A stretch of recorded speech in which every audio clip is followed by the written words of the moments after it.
Declaration of Independence, for me, is one of the best pieces of writing I've ever seen. It's a revolutionary document for a revolutionary statement. You cannot help but be stirred when you read those words.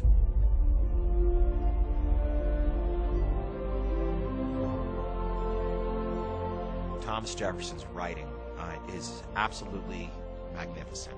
And when he wrote, "We hold these truths to be self-evident, that all men are created equal," that was the first time anybody had bothered to write that down. And then you turn the clock back and think of when he was writing, how young he was, what a statement it was given the history of the world at that point.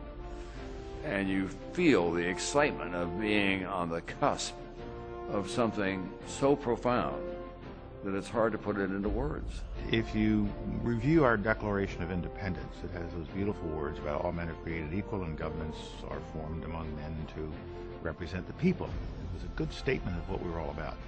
And that's the only thing people remember about the Declaration of Independence, that it was about all men are created equal. But it's really roughly a 28-count indictment against King George.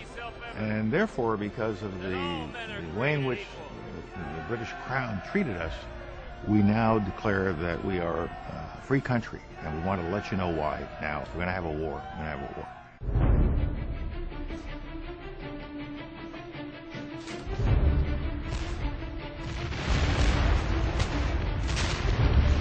In 1776, you have the Continental Congress meeting in Philadelphia, debating a unified position for the colonies with respect to the hostilities that have already broken out.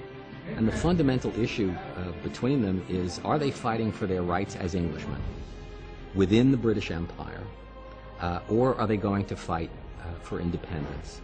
And they're seriously divided. People who are perfectly willing to resist the tyranny of the British government are not necessarily willing to strike for independence.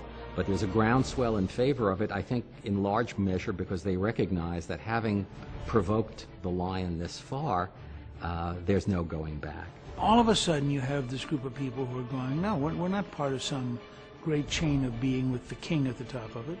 We are free people. We can vote for who we want to have in charge.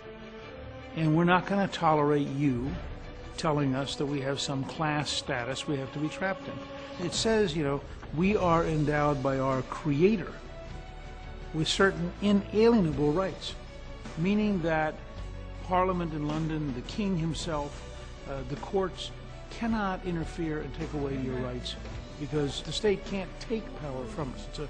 Even to this day, it's probably the most central difference between America and every other country in the world.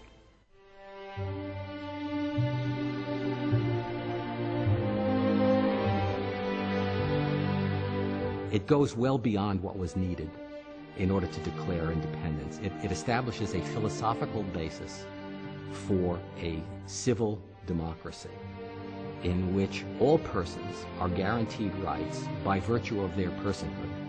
This political genius, not just in Jefferson, but in Adams and all the other people who collected here, they saw a new time for humankind, which is that we can be free and that we can make decisions for ourselves.